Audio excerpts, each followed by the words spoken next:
რომ რაღაც რაც აი არც ისე გინდა, მაგრამ აი ცოტა არის და აი კონკრეტულად გიას დევს 3 დღე უნდა იარო გზაში და რომ იხვალ ან დაგხვდება ან არა, შეიძლება დაგხვდეს, შეიძლება არა რა, ხო, აი არ წახვალ, გარანტირებულად არ წახვალ, იმიტომ რომ იცი რომ შეიძლება არ დაგხვდეს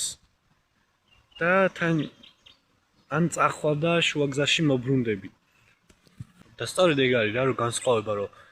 გამარჯვებულს თავიდანვე დილით რო იღუძებს ეგ აზროვნება აქვს რომ ეგ დარწმუნებულია რომ რაც უნდა იმას მიიღებს თუ აი ამას გააკეთებს და შენ რო თავიდანვე იღვიძებ იმ განწყობით სიტყვაზე რომ აი რაღაცას მივიღებ მაგრამ შეიძლება მივიღო შეიძლება არ მივიღო ნეგატიური აზრი გაქვს რომ აი ეს გამოვა თუ არა შეიძლება გამოვიდეს შეიძლება არ გამოვიდეს მანდ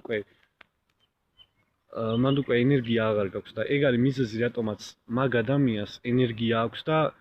ეგ ადამიანი გაიმარჯვებს კიდეც